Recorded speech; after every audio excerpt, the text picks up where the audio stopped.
The CBS Radio Mystery Theater presents...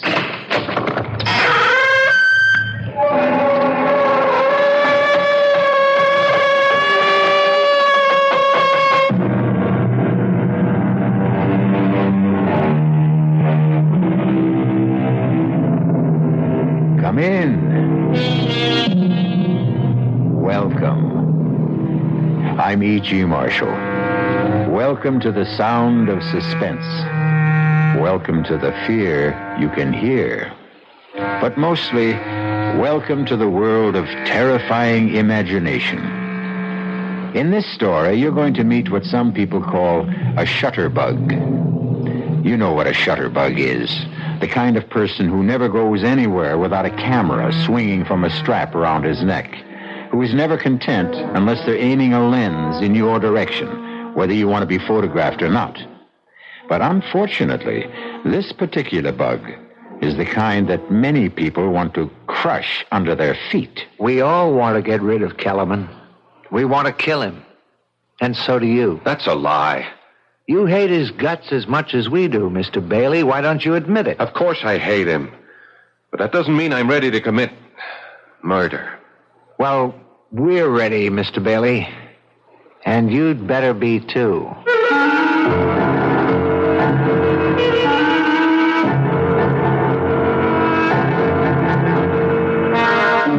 Our mystery drama, A Choice of Witnesses, was written especially for the Mystery Theater by Henry Slessor and stars Paul Hecht. It is sponsored in part by Anheuser-Busch Incorporated, brewers of Budweiser, and by the Kellogg Company, makers of Kellogg's Special K cereal. I'll be back shortly with Act One.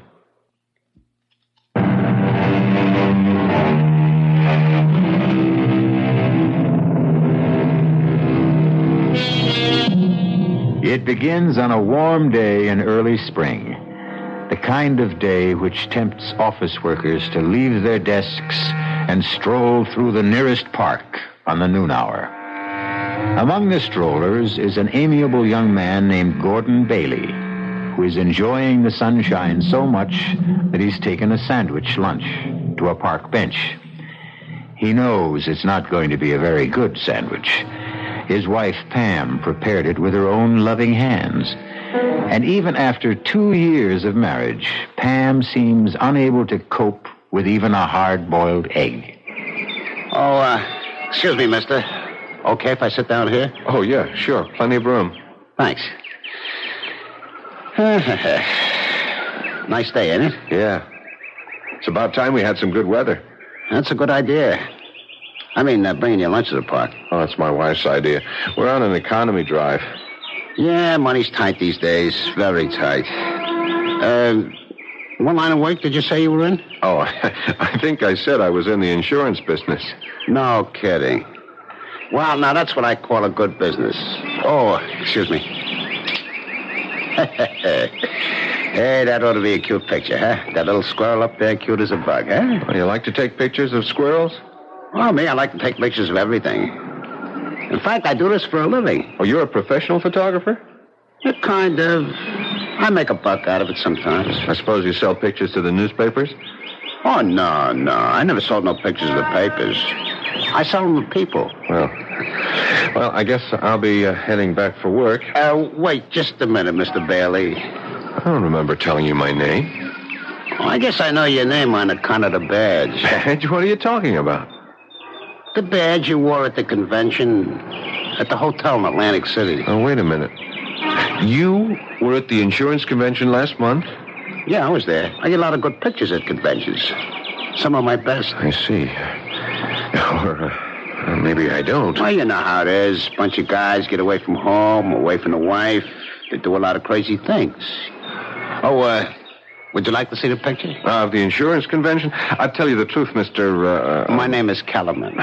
Frankly, I just don't understand why you'd be carrying around pictures of a bunch of drunken insurance men. Yeah, you were gassed, all right. I never seen anybody more gassed than you were, Mr. Bailey. You don't mean you have pictures of me? Yeah, that's what I was trying to tell you. You like to see them? They're real beauts. I don't think I ever took better, Mr. Bailey. All right, let me see them. Oh, yeah, sure. Here they are. I'm in my pocket here. Yeah. Look at this one. Oh, no. She was really stacked, huh? How did you get this? Well, I told you with my trusty little camera. But how? Hey, come on. What do you think? I'm not giving away no professional secrets. You were in that hotel room? She let you into that room, didn't she? You must have been hiding someplace. Hey, don't do that. Don't tear that What do you up. think I'm going to do with them? Oh, come on, Mr. Bailey. You know I got negatives. I can print up 2,000 of them if I want. What is this? Blackmail or something? Nah. It's like a business deal, that's all. I figured I got some pictures that you want to buy. And I got them myself. How much did you pay her for the privilege of being in that room? The question is, how much are you willing to pay? I mean, so your wife don't get a complete set. Look. Are you willing to sell me the negatives? I didn't say that. I got a different kind of deal in mind. You know what would happen if I told the police about this? Well, a guy did that to me once. It was a meat packers convention. He called the cops. They hauled me in. I said I was just a photographer working a convention, that's all. I was selling pictures of the guys there. He couldn't prove nothing against me on account of, you know why? It was true. I am a photographer. I do work conventions. I sell regular type pictures, too. But they're not as profitable as these, are they?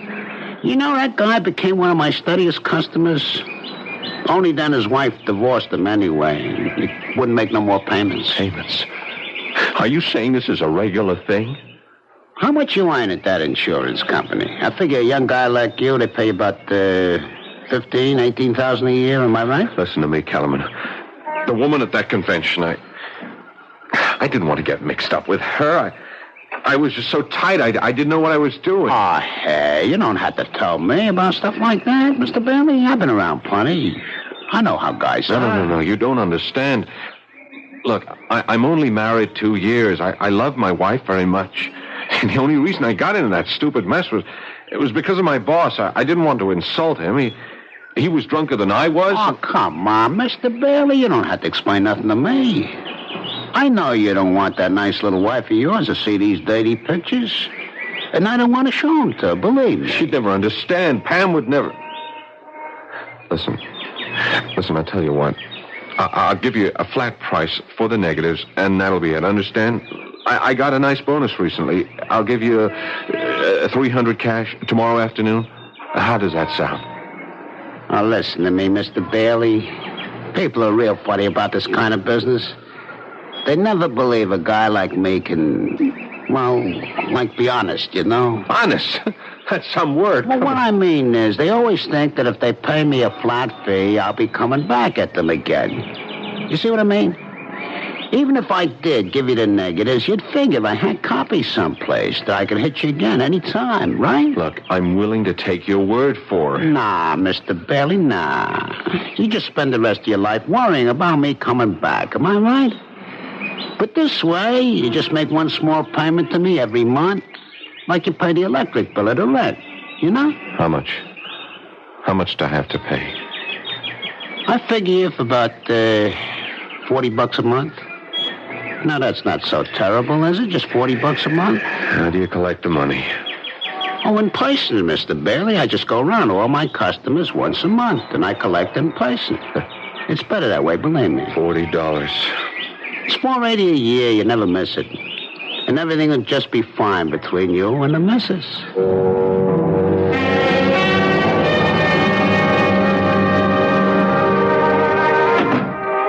That you, honey? Yeah, it's me. Hey, shut up, you mutt. Hi, darling. Oh, be quiet, Lockjaw. It's your Lord and Master. I'm sorry I'm late.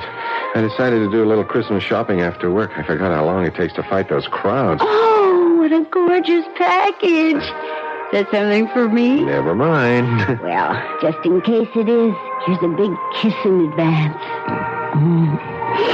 Hey, you smell good. Is that a new perfume? It's the same old stuff. The one I'm practically out of. Hint, hint, hint. Oh, cut out that hinting. I've already spent more money than I should. Oh, speaking of money, that man was here. What man? You know, the one that comes around every month. That Mr. Kellerman. Kellerman? What the heck was he doing here? It's only the 19th. Well, I don't know, Gordon, but he was here just the same, looking for you. What did he say? Nothing. Just that he'd be back later. Later today? Mm-hmm. You know, Gordon, I just can't bear that awful little man. Did you ever get a look at his eyes? And that camera he wears around his neck. Listen, is he going to be coming around every single month? I told you, honey, he's collecting payments on the car. Well, why can't you make the payments by mail? Because that's the way he likes it. Maybe he moves around a lot. Well, he gives me the creeps. You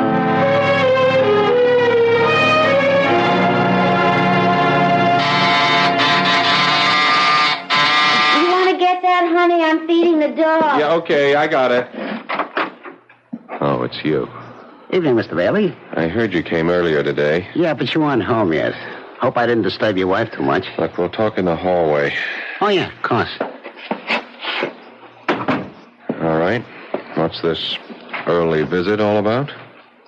You going away for the holidays? Oh, no, I never go anywhere this time of year. This is one of my busiest times of year, you know? Yeah, I can imagine. I get some of my best pictures around now. You'd be surprised.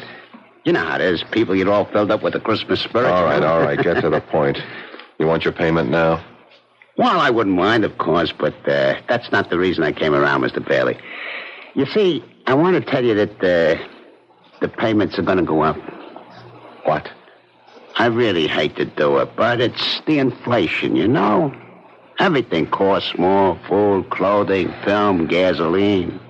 I just got to have an increase, Mr. Bailey. I'm sorry. How much of an increase? Well, just another $15 a month. 15? Terrific. Now it's 55. What's it going to be a couple of months from now?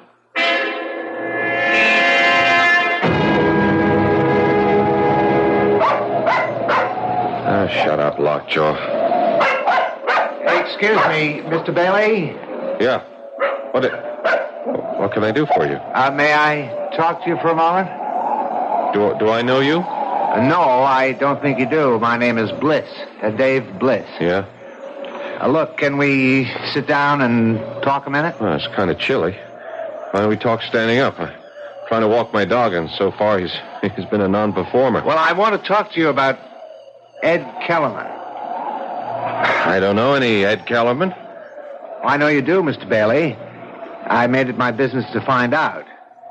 Now, I'm not asking what he's got on you, Mr. Bailey. I'm sorry, you're making a mistake. It doesn't matter. I won't ask you why Kellerman is blackmailing you. I expect you'd do as much for me. Only would you mind telling me how much you pay him? He hits me for $60 a month.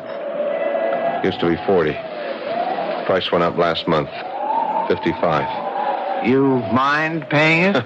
Of course I mind. So do I. I'd mind if it was $10 a month. And not just because of the money. I hate that slimy man, and I'm sure you hate him as much as I do. That's why I wanted to talk to you about putting a stop to him. A permanent stop. You mean going to the police? No. That's not good enough. I'm talking about killing him.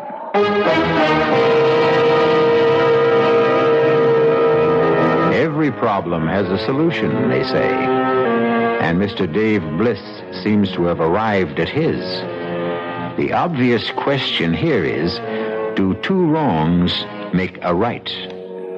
We'll find out what Mr. Gordon Bailey thinks about that dilemma when we return shortly with Act Two.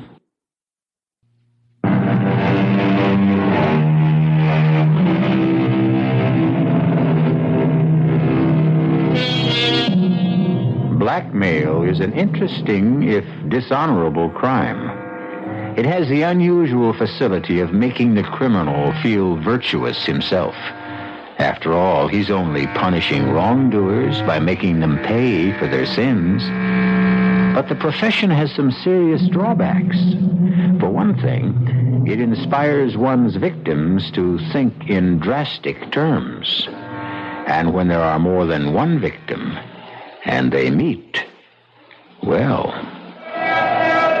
Mr. Bliss, I know how you must feel about Kellerman, and you're right. He is one of the slimiest characters who ever crawled out from under a rock. Those eyes. You ever get a look at his eyes, Mr. Bailey? My wife can't stand the sight of him. Well, I'm not married. It's my job he's threatening.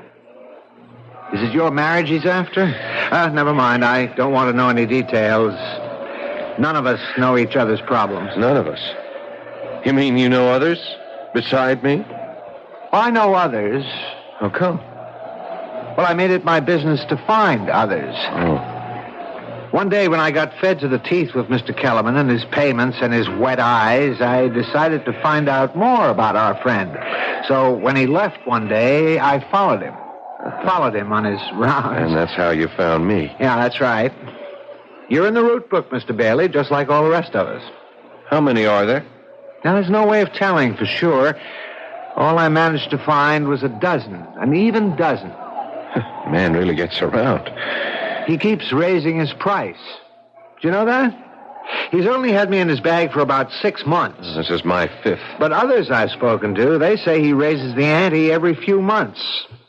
3 of the people I've talked to are paying well over 100. Mr. Kellerman does very well. That's obvious. Yeah, too well. You know something? It's funny, but... Well, it's kind of a relief to know that I'm not alone. Yes, that's what I felt at first. Misery loves company. But the satisfaction doesn't last, Mr. Bailey. You still live every day of your life with that sword over your head. I know, but it's still not a reason for using words like killing. Don't you know that's the only possible way to deal with a blackmailer? I wouldn't know. Kellerman's my first. Well, think about it. No, you must have thought about it already. You wouldn't be human if you hadn't thought about it. It crossed my mind. Not that I should kill Kellerman, just the wish that he were dead. That someone else would kill him. Yeah. I guess I wouldn't shed too many tears. You just didn't want to dirty your own hands, right? I didn't want to take care of one problem and have another one even worse. And don't tell me that doesn't make sense. The only thing that makes sense is making Kellerman a corpse. I'm sorry. I'm just not interested in anything like that. The others weren't either. Not at first. But now they all are. Oh? Look, what are you talking about? We all want to get rid of Kellerman. We want to kill him. And so do you. That's a lie. You hate his guts as much as we do, Mr. Bailey. Why don't you admit it? Of course I hate him, but that doesn't mean I'm ready to commit murder. Well, we're ready, Mr. Bailey. And you better be too. Ready for what? To commit murder. If you don't mind my saying it, perfect murder. Perfect? Foolproof. I'm sorry. Look, that's a stupid dream, and you know it. You won't say that after you've heard the idea. Everybody who sets out to commit a crime thinks it's foolproof. They wouldn't commit it otherwise. Right now, all I want to know is if you'll cooperate. That's easy. No. Why not? Because murder is worse than blackmail. That's why. Well, this isn't murder. We're going to erase a human mistake. Forget it. Look, I'll make believe I never heard you say it. Come on, Lockjaw. Come on, girl. Let's get our business over with. There wasn't one person on the list I didn't have to convince. But when I told them that there was no chance of any of us being caught, that's when they dropped their objections. All right. What foolproof scheme for murder do you have? It's foolproof because it won't be murder. It'll be an accident. If anyone gets into trouble, it'll be me. Just me. I'm going to kill Kellerman with my car when he's making the rounds one night. I have the time and place all figured out. Just before midnight on Carroll Street. An accident? Right. So now you know the favor I'm doing you. I'm taking the risk all by myself. You think the police are that stupid? Murderers get caught even when they frame accidents. Oh, this is different. Why? Because of the witnesses. What? I'm going to have witnesses. A lot of them. All disinterested parties. Nothing to connect them with each other. And they'll all tell exactly the same story. What they saw, how it was all Kellerman's fault, getting hit by my car. All right. Stop. Don't tell me any more. You've already told me too much. No, you've got to hear the rest of it. You're a part of this like everyone else. Don't you see the beauty of it? Safety in numbers? If you ask me, you'll all get caught. No. Don't you understand? When a group of citizens all testify exactly the same way, I mean reliable citizens from every walk of life, You ought to meet some of Kellerman's victims. One is a college professor, 2 are doctors. There are 4 housewives, a bartender who owns his own joint, 1 working stiff, 1 person in city government. You might as well know that's me. Bliss. Wait a minute, I've seen your name. Something about the Transportation Authority? One of them is in the insurance business. They're all with me, Mr. Bailey. Every one of them has agreed. So many witnesses to one accident? Well, we won't need everyone. Some of them won't be asked any questions by the police, but they'll all be there just the same. We'd like you there, too. You're nuts. Do you know that? You and the rest of... I won't have any part of this. Don't you see? It can't miss. It doesn't matter. I don't want to have any part in killing a man. How come, Mr. Bailey? Have you got religious scruples or something? Maybe. You've got scruples, but you did something rotten enough to make you a blackmailer's victim. I didn't commit murder. Look, you got a good idea about getting everyone together. Maybe if we all went to the police. Oh, no way. Whatever it is you don't want known about yourself, my friend, it'll come out the minute Kellerman gets arrested. Now, my way is better. I can't buy it. Look, I'm sorry. My dog is getting tired, and so am I. Come on, Lockjaw. Now, wait a minute now. You want my advice, Bliss? Don't go through with this. Find some other way. There has to be one. Goodbye. Bailey. Yeah? What if we do it? You'll be sorry, that's what. Sorry, why? Because you'll tell the police the truth? I didn't say that. Goodbye, Mr. Bliss.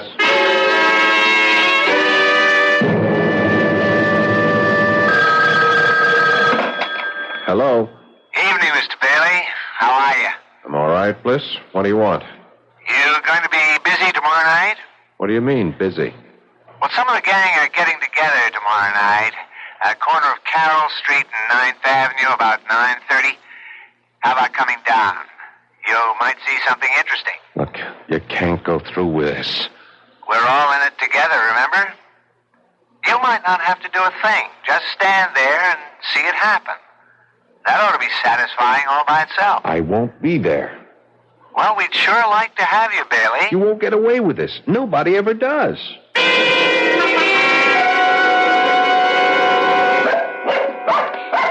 Oh, shut up, Lockjaw. What's the matter with you tonight? Gordon? Yeah? Do you think Lockjaw's all right? She keeps staring at the door and growling. I don't know. Must hear the neighbors or something. Oh, maybe she's waiting to bark at that man, the collector, you know? Kellerman? Uh-huh. Isn't he coming tonight? He usually comes on the last Sunday of the month, doesn't he? Yeah, usually. Well, I doubt if he'll be here tonight. It's almost 11 now. Oh. I didn't realize it was that late. You haven't done much this evening. Don't you feel all right? Yeah, sure. I'm all right. Well, you just seem to be, waiting. Was it for that man?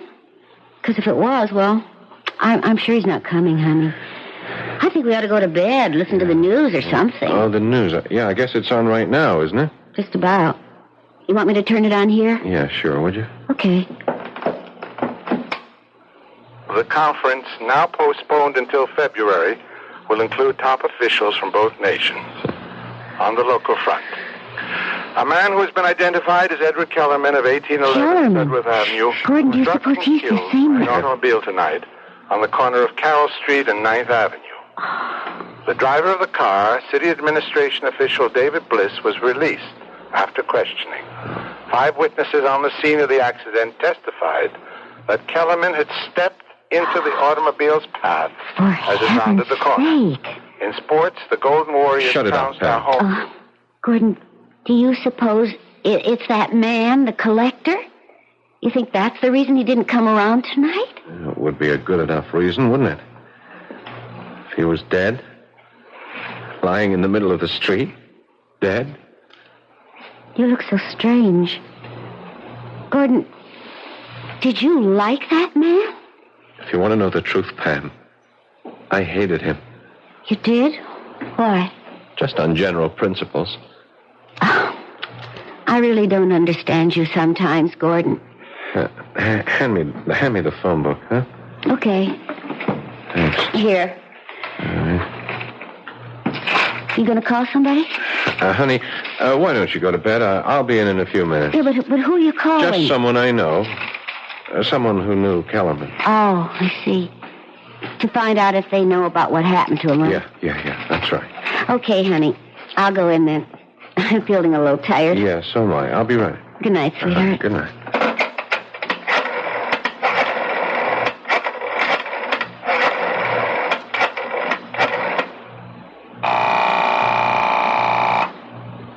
Hello?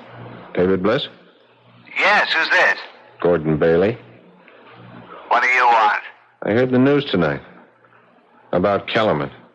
Well, you don't have to thank me. I did it for myself. And you did go through with it, huh? You can relax now, friend. You've just saved yourself $55 a month, maybe a lot more. Your remittance man won't be coming around again. You ought to go out and celebrate. I know what I ought to do. And what's that? So long, Bliss. I just wanted to make sure. Hey, Bailey.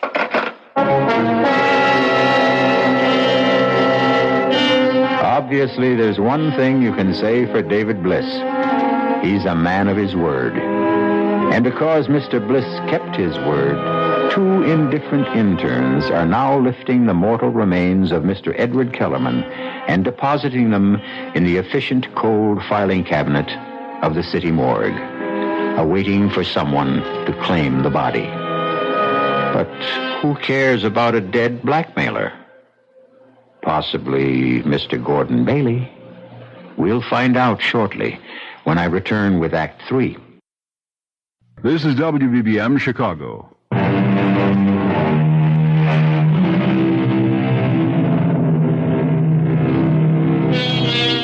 Has David Bliss and company managed to commit the perfect crime?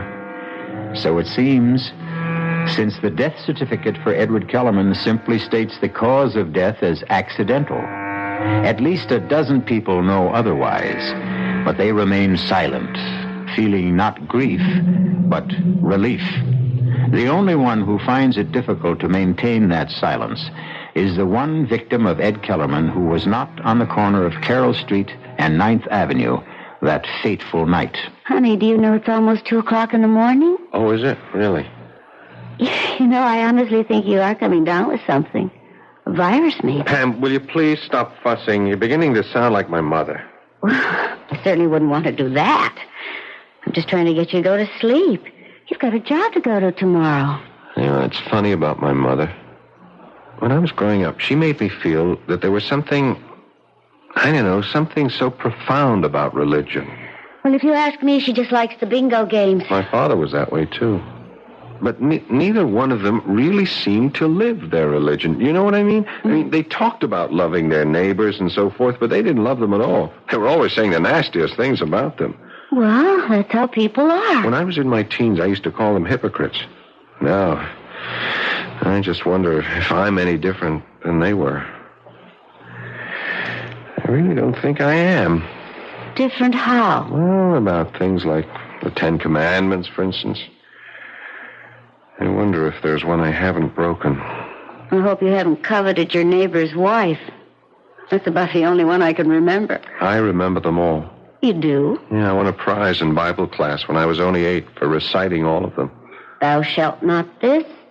Thou shalt not that. There are only 8 shalt nots. Thou shalt have no other gods beside me. Thou shalt not worship any graven image. Thou shalt not take the name of the Lord thy God in vain. Thou shalt not kill.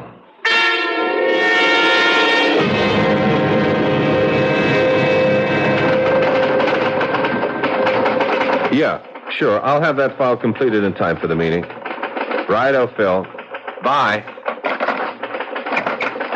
Oh, Sylvia, did you reach that number yet? No. Okay, well, buzz me if you do. All right, now, let's see about that actuarial table. Hello. All right, Bailey. What is it now? Hello, Mr. Bliss. I've been having a lot of trouble reaching you this morning. Well, I haven't been at my desk. I was wondering if you might be free for lunch. Sorry. I'd really like a chance to talk to you. About what? About some mutual friends of ours. If If we're talking about the same thing, Bailey, they're not mutual friends. They're all strangers, complete strangers, just like you and me. Well, that's something I'd like to rectify. Would you have lunch with me? All right? All right? Where? I suppose we meet somewhere halfway. I know you're in the City Hall area. I'm on Wall Street. How about Mercury's? Do you know it? I'll see you there at 12:30. That's fine.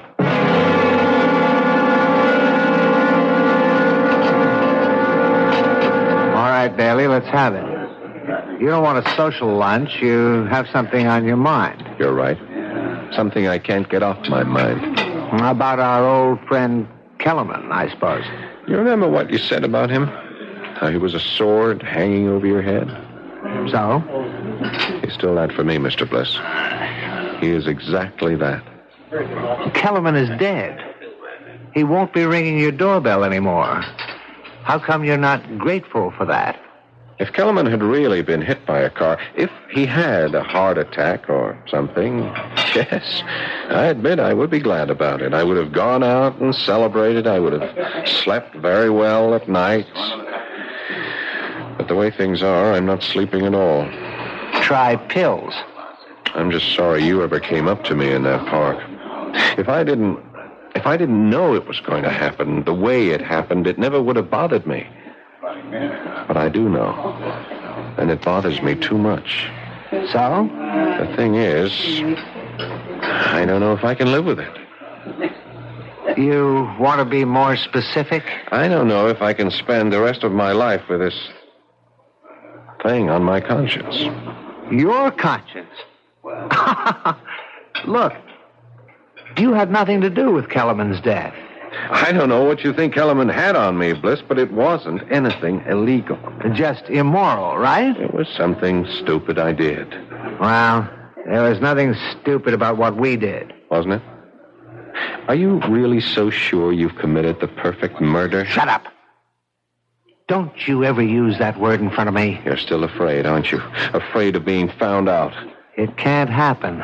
Not as long as we all stick together. Oh, safety in numbers, right? When the police came, they only questioned 4 of them. Every single one told the same story. There was no reason to doubt their word. Why should there be? Because there was no connection between them. Right. They were all strangers. Nothing to tie them to each other. Except Kellerman. What about the records he might have kept? His little black notebook, for instance. We thought of that, too. First thing we did when we went to his body was lift that book right out of his pocket. Oh, what about the apartment? What about all the stuff he had there? The second thing we lifted was the key to his apartment. One of our guys, Joe, the bartender, went straight there. He cleaned out every scrap of paper in the place, every single one of his rotten photographs. You were very thorough, weren't you? Yeah. We were thorough, Bailey. And you ought to be grateful, not worried. But I am worrying. I'm worrying about whether or not I should... Go on. Whether or not you should what? Bailey, are you thinking about going to the police? It occurred to me. You mean you'd turn me in? I don't know. I just don't know. Did it ever occur to you to turn Kellerman in? Yes, often. But did you? No. Why not? Wasn't he committing a crime? Wasn't he disturbing your precious sleep, too? Yes, he was. But you didn't turn him in because you were afraid for yourself. Isn't that the truth? I suppose so. So all this morality of yours, this conscience you talk about, you didn't discover you had any until Kellerman was gone, until he was no longer a threat to you. Isn't that true? I still say blackmail isn't murder. Bailey, I've got news for you. I wasn't going to tell you this unless it was absolutely necessary. Tell me what? Kellerman may be gone, but his photographs are still around. What? You heard me. We have all of Kellerman's negatives, all the dirty pictures he ever took. Most of them have been returned to his victims. Everyone who cooperated with us.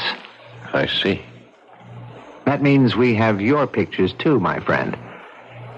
You understand? And if I don't cooperate, I get a new blackmailer. Is that it? No, that isn't the way it is at all. Kellerman bled you, Bailey. Every month he came whistling up to your front door asking for money. More and more money all the time. But that's over now. Done and finished. So what you're saying is, if I go to the police, the photographs go where I don't want them to go. I'm sorry to use Kellerman's own tactics, but you're forcing my hand. Bailey, please use your head. You've got nothing to gain and everything to lose. Somebody's done you a favor. The only way to show your gratitude is to forget it. What do you say? Well, I'll think about it. That's all I can tell you.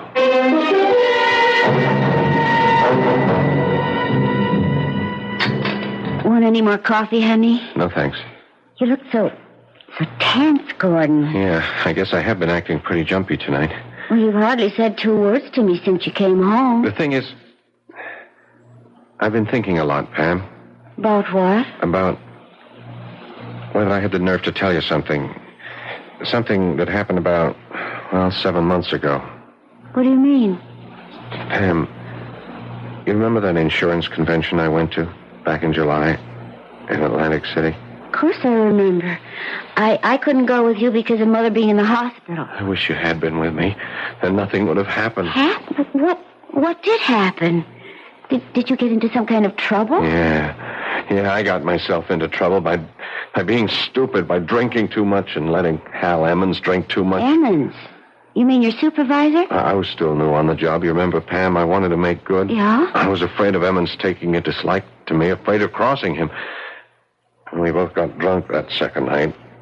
Emmons insisted that we pick up these girls at the bar. Gordon. Honey, I swear, I didn't want anything to do with it. I wasn't the least bit interested, but, Emmons is the kind of guy who uses conventions to swing a little, I told him I was crazy about my wife, that home cooking was good enough for me, but he just pressured me, Pam. Oh, Pam, can I make you understand? Well, go on. What happened? We brought the girls upstairs. Oops. They had adjoining rooms. They were professionals, you see. Gordon. Oh, honey. Gordon, why do you have to tell me about this? Please don't cry. I wouldn't have known if you hadn't told me. It's on my conscience, Pam. Your conscience? Oh, sure, I could have kept my mouth shut, but I guess I needed to tell you. I guess I wanted you to know so that you could forgive me. Gordon. I've been tortured about it for months, honey. You have no idea what torture it's been for me. But that's the dumbest thing of all. Don't you think I would have forgiven you a long time ago? Yeah. Oh, please. Hold me, Gordon. Honey, please. It'll never happen again, honey. I swear. Oh, dear. darn it. Yeah, I was just getting cozy. Okay, I'll get it. Hello. Mr. Bailey, Dave Bliss here. What do you want? I have something for you, a present. What is it? About half a dozen photographs and the original negatives. I decided they really belong to you. That if you knew you were really out of danger, you'd sleep a great deal better. Do you want them? All right. Put them in my mail, to my office. And have some secretary open them by mistake? No, I don't think you'd care for that. You could mark it personal.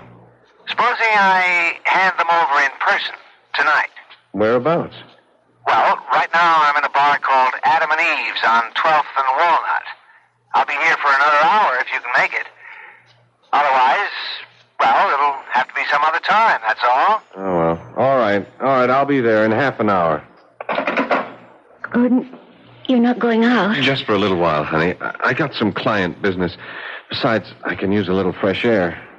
You're not still feeling bad, are you? No, I feel just fine. I never felt better.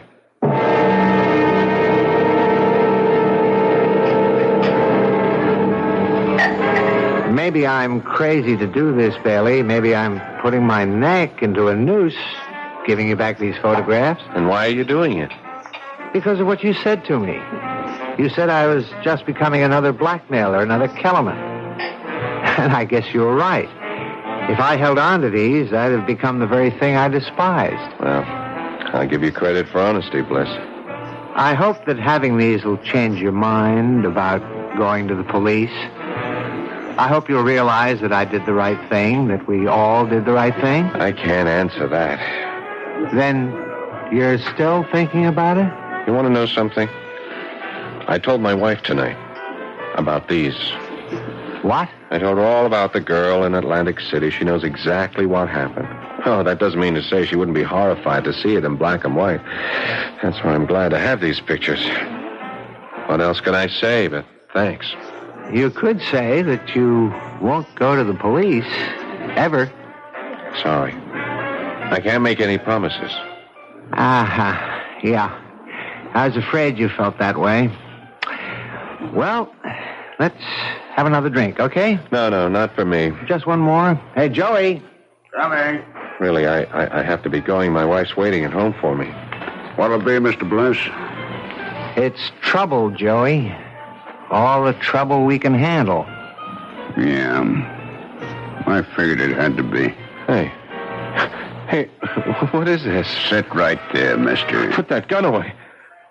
Oh, my God, Bliss, what are you doing? Go on, Joey.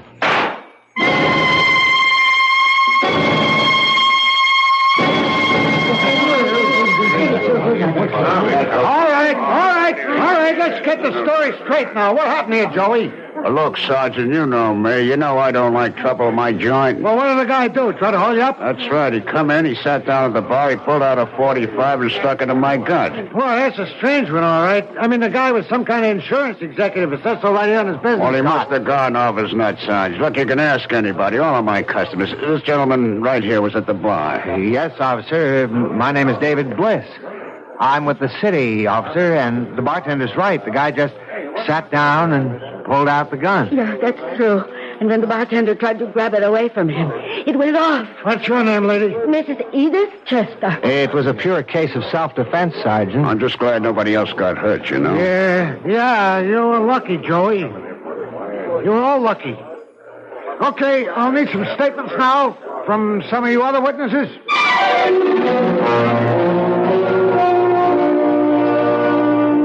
And so for poor Gordon Bailey, there was no safety in numbers, only extinction. We admit that this is a grim demonstration of the old saying that in union there is strength. But we sincerely trust that justice finally prevailed.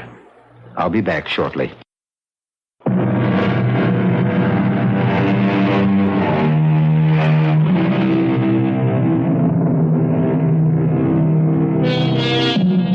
If there's a moral to this story, it might be that eyewitnesses can't always be trusted, even when they're being honest.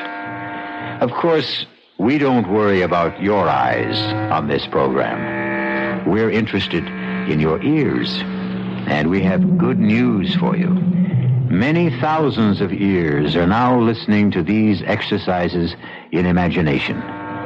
We hope you'll continue to be an ear witness. Our cast included Paul Hecht, Evie Juster, Ralph Bell, and Robert Dryden. The entire production was under the direction of Hyman Brown. Radio Mystery Theater was sponsored in part by new sugar-free diet 7-Up, Contact, the 12-hour allergy capsule, and Buick Motor Division. This is E.G. Marshall inviting you to return to our Mystery Theater for another adventure in the macabre. Until next time, pleasant dreams.